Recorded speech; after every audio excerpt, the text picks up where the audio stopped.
Mes chers compatriotes, j'ai souhaité m'adresser à vous ce soir pour vous entretenir de la situation qui prévaut dans notre pays.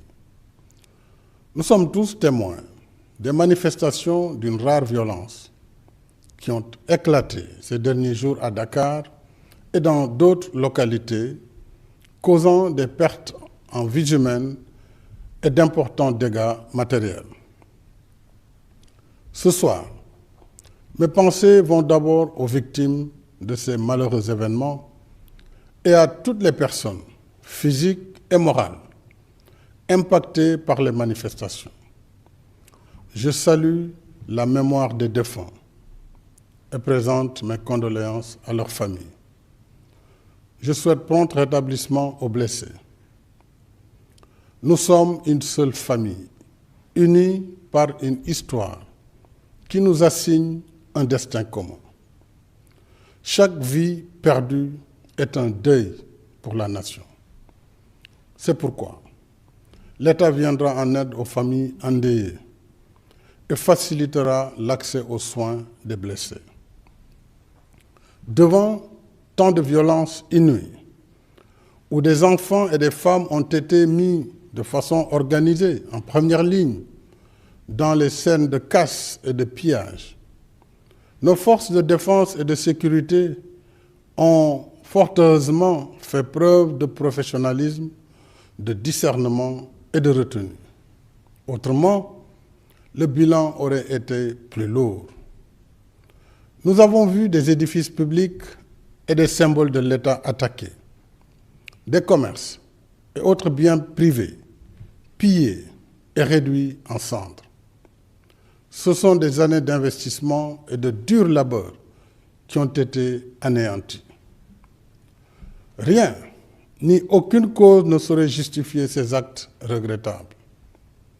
Chacun avec ses choix et ses opinions, dans le respect des autres, nous pouvons et devons régler nos divergences autrement que par la violence destructrice. Parce que, quels que soient nos choix politiques et nos ambitions, nous sommes une seule famille et nul d'entre nous ne peut avoir un destin séparé de celui de la nation sénégalaise. Voyageurs dans le temps, nous sommes dans une barque dont nous descendrons pour laisser la place à d'autres. Notre salut individuel et collectif nous commande de voyager ensemble en consolidant les fondements de la barque et non en les détruisant. Il y va aussi de l'avenir de nos enfants et des générations après eux. Rien ne m'importe plus que la préservation de ce qui forme l'âme de la nation sénégalaise, son cœur battant, sa source de vie et d'épanouissement, c'est-à-dire l'attachement aux valeurs du vivre ensemble dans la paix, la sécurité, la liberté, la démocratie, la tolérance et le respect de nos diversités. C'est pourquoi j'invite au calme et à la sérénité. Tous ensemble, taisons nos rancœurs et évitons la logique de l'affrontement qui mène au pire. Dans cet esprit, j'ai reçu pendant ces 2 derniers jours les envoyés des khalifes généraux, des autorités coutumières, ainsi que des personnes de bonne volonté, membres de la classe politique, y compris de l'opposition, de la société civile, des syndicats et du patronat. J'ai également échangé avec des membres du clergé catholique. J'ai écouté et entendu leurs messages.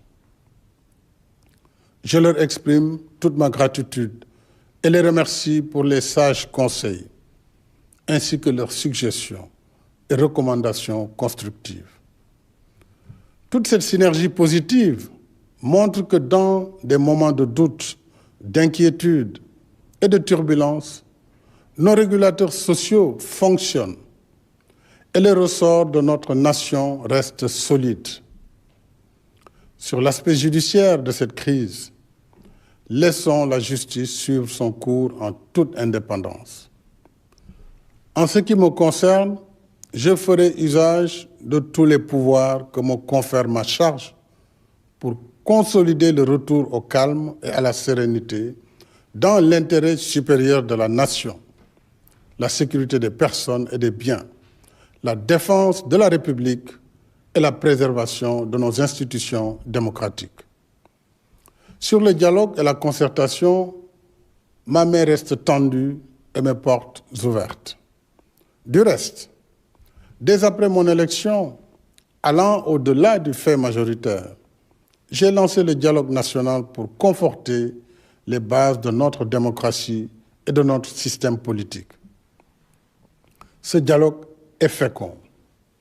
À ce jour, sur les 27 points inscrits à l'ordre du jour, 25 ont fait l'objet de consensus.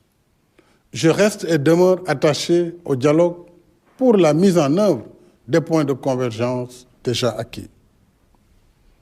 Je comprends également, mes chers concitoyens, que la colère qui s'est exprimée ces derniers jours est aussi liée à l'impact d'une crise économique aggravée par la pandémie Covid-19.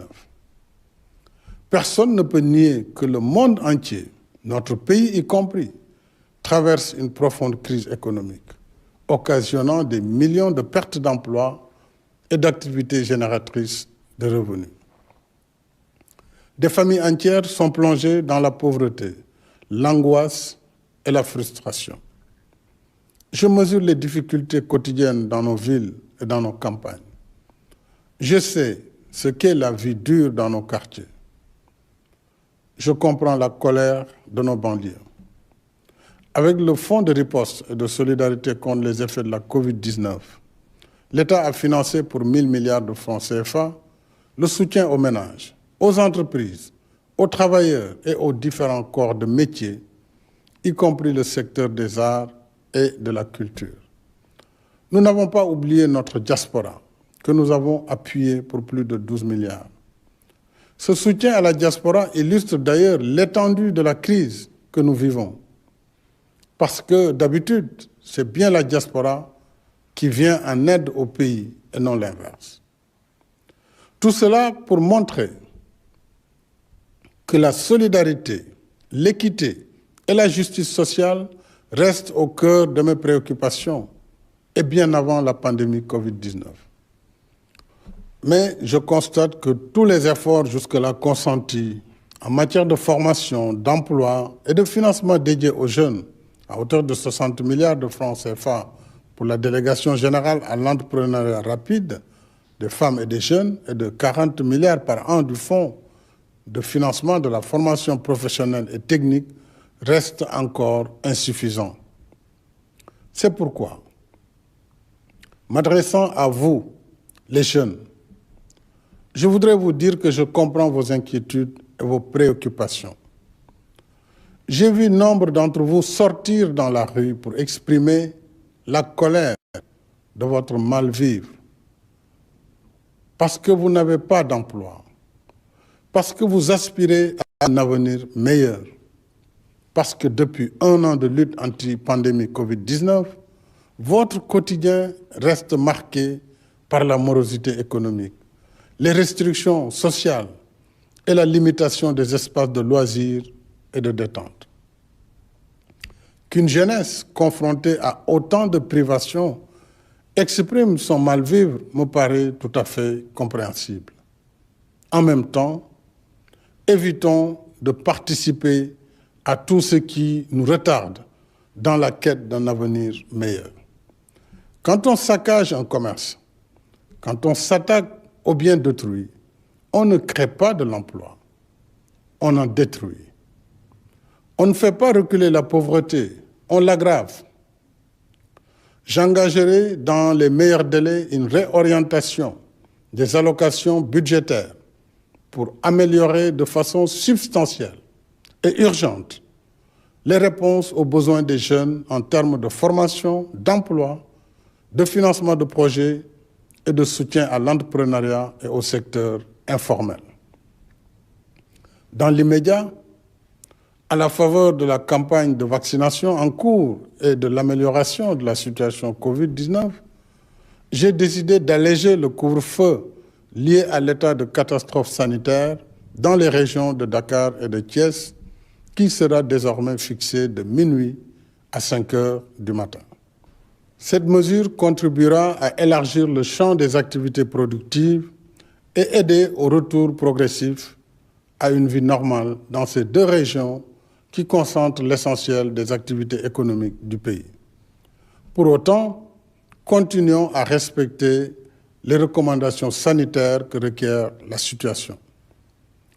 Mes chers compatriotes, l'histoire et l'actualité de tous les jours nous enseignent que c'est dans l'épreuve qu'une nation fait son test de grandeur. Et la grandeur d'âme d'une nation se mesure surtout par les valeurs et la force de caractère qui sous-tendent son existence. Ce sont ces valeurs et cette force de caractère qui cimentent toutes les composantes de la nation sénégalaise pour en faire un bloc solide et sans fissure qui nous aide à traverser les épreuves en recourant à nos propres dynamiques de régulation. Ce faisant, nous réaffirmons ensemble que la nation sénégalaise n'est pas un assemblage hétéroclite de composantes socio-culturelles sans lien les unes avec les autres. Nous sommes une nation de sang mêlé, une nation faite de tous ces brassages qui nous rassemblent, de toutes ces religions qui cohabitent en paix, de tous ces regards qui se croisent et fraternisent, de toutes ces forces qui se conjuguent et s'harmonisent pour soutenir notre élan commun vers notre destin commun. En cette journée du 8 mars, j'invite toutes les forces vives de la nation à l'apaisement pour honorer ainsi la femme sénégalaise. Bonsoir.